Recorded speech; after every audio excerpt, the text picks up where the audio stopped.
Therefore,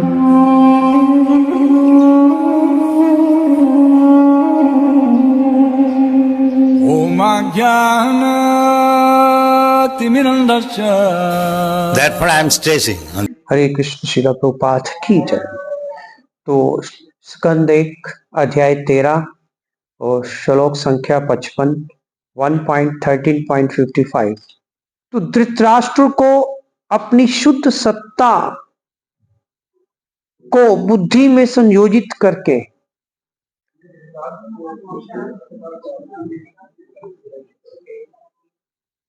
हाँ द्वारा धृतराष्ट्र को अपनी शुद्ध सत्ता को बुद्धि में संयोजित करके तब परम पुरुष के साथ जीव के रूप में गुणों के एकात्मता के बोध सहित पर ब्रह्म के साथ तदाकार होना होगा। घट आकाश से मुक्त होकर उन्हें आध्यात्मिक आकाश ऊपर तक उठना होगा। तो यहां पर बताया जा रहा है कि धृतराष्ट्र को अपनी शुद्ध सत्ता को, कि हर एक व्यक्ति के अंदर एक प्योरिटी है, सत्व शुद्ध सत्व गुण है, कि उसको अपनी शुद्ध सत्ता को बुद्धि में संयोजित करना होगा, ऊपर लेके जाना होगा अपने इंटेलिजेंस में, बुद्धि में। तब फिर परम पुरुष के साथ, मतलब भगवान श्री कृष्ण के साथ जीव के रूप में गुणों के एकात्मता के बोध सहित, कि सभी गुण इकट्ठे पर ब्रह्म के साथ तदाकार होना होगा। तो यहाँ प्रभुपाद जी आगे अपने तात्पर्य में बता रहे हैं कि यहाँ ब्रह्म के साथ तदाकार का मतलब क्या है। और घट आकाश से मुक्त होकर, अभी हम किस का आकाश में रह रहे हैं, ये जो धरती और आकाश के भीतर की जो जगह है, इसको हम कहते हैं घट आकाश। तो यहां पर कह रहे हैं घट आकाश से मुक्त होकर उन्हें आध्यात्मिक आकाश पर ऊपर उठना है, कि जो स्पिरिचुअल परव्योम जिसे कहते हैं, हमें उस आकाश में पहुंचना। अभी हम इस भौतिक आकाश में रह रहे हैं। तो ये इसका अर्थ है। और तात्पर्य में प्रभुपाद जी बता रहे हैं कि जीव भौतिक जगत पर प्रभुता जताने तथा परमेश्वर के साथ सहयोग ना करने की इच्छा से महत्व तत्व से संपर्क करता है। कहते हम लोग इस भौतिक संसार के संपर्क में क्यों है, महत्व तत्व के संपर्क में क्यों है? क्योंकि हम इस भौतिक जगत पर प्रभुता जताना चाहते हैं और भगवान के साथ हम सहयोग ना करना चाहते हैं। हमारी इच्छा है कि हम भगवान के साथ सहयोग नहीं करेंगे। और इस महत्व तत्व से भौतिक जगत, बुद्धि, मन तथा इंद्रियों के साथ उसकी झूठी पहचान बनती है।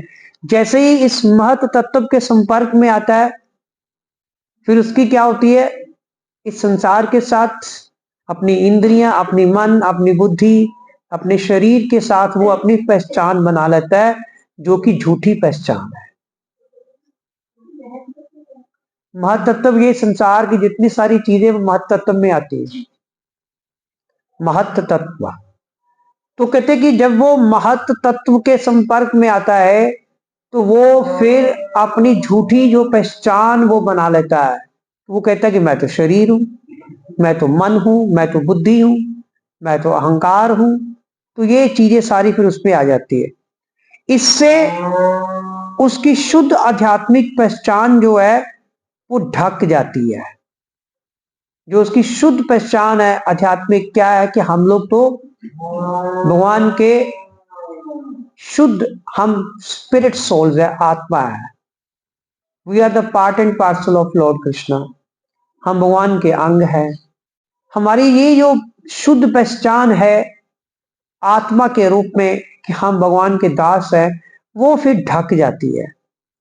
योग विधि से जब आत्म साक्षात्कार में उसकी शुद्ध पहचान की अनुभूति हो जाती है, तो उसे 5 स्थूल तत्वों तथा मन और बुद्धि नामक सूक्ष्म तत्वों को संयोजित करके मूल स्थिति में पुनः महत तत्व में लौटना होता है।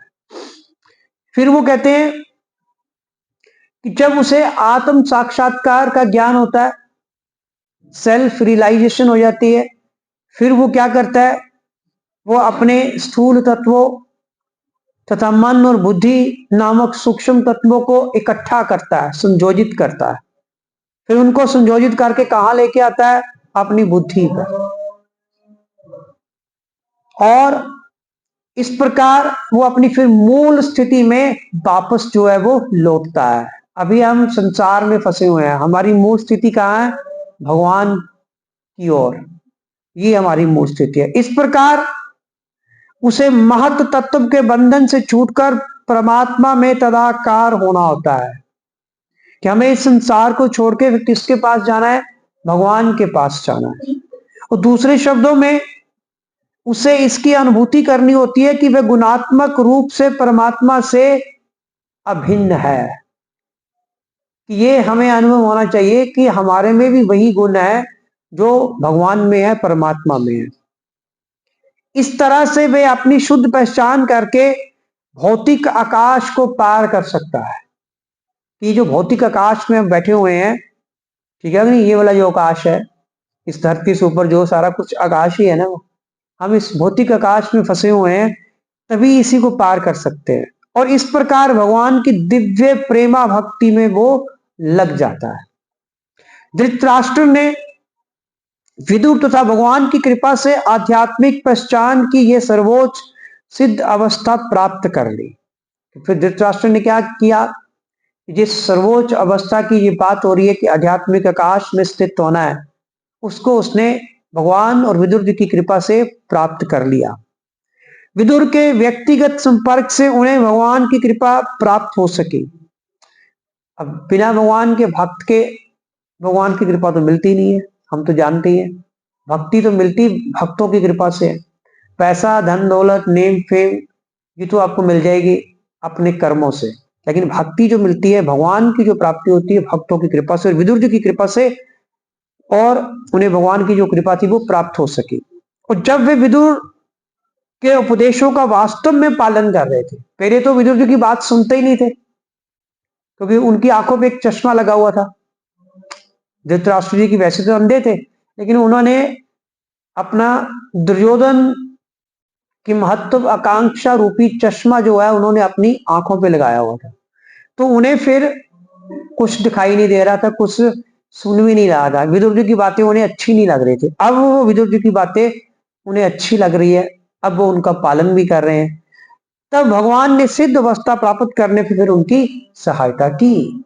जब हम भगवान के भक्तों की बात को सुनते हैं, उसको मानते हैं, अपनी आंखों से वो चश्मा हटा के, जो चश्मा हमारी आंखों पे भ्रम का चश्मा लग जाता है, तो फिर जब हम उस चश्मे को उतार कर, जैसे विदुर जी, जैसे धृतराष्ट्र जी ने वो चश्मा उतारा, विदुर जी की बात उन्हें सुनी, देखी, समझी, फिर जाके भगवान ने कहा मैं तुम पे कृपा करूं। इसी तरह हम लोग भी इस स्थिति में है कि जब तक हम भ्रम को नहीं छोड़ेंगे, अपनी आंखों से भ्रम रूपी चश्मे को नहीं उतारेंगे, तब तक भगवान हम पे कृपा नहीं करेंगे, भगवान हमें सिद्ध अवस्था को प्राप्त करने में हमारी सहायता नहीं करेंगे। भगवान का शुद्ध भक्त ना तो भौतिक काश के किसी ग्रह पर रहता है, और ना ही वह भौतिक तत्वों से किसी प्रकार के संपर्क का अनुभव करता है। कि जो भगवान का भक्त है वो इस ग्रह में नहीं रहता, देखने में लगता है कि वो इस ग्रह में रह रहा है, लेकिन वो रहता नहीं है। भगवान के आदेश्य के समान ही उद्देश्य की आध्यात्मिक धारा से परिपूरित होने के कारण उसके तथाकथित भौतिक शरीर का अस्तित्व नहीं रहता। कहते अगर व्यक्ति का उद्देश्य वो उद्देश्य होता है जो भगवान का उद्देश्य होता है, और उससे क्या होता है, फिर वो एक आध्यात्मिक धारा से परिपूरित हो जाता है। उसके अंदर एक आध्यात्मिक धारा जो है, भक्ति की धारा जो है वो बहने लगती है, और जिससे क्या होता है, फिर वो उसका जो शरीर, जो तथाकथित शरीर है, भौतिक शरीर, फिर उसका अस्तित्व जो है वो नहीं रहता। वो शरीर में रहते हुए भी वो शरीर का अनुभव नहीं करता कि मैं शरीर हूं। और इस तरह वह महत तत्व के सारे कलमश से सदा के लिए मुक्त हो जाता है। महत तत्व के जितने भी कलमश है, ठीक है, उससे वो पूरी तरह मुक्त हो जाता है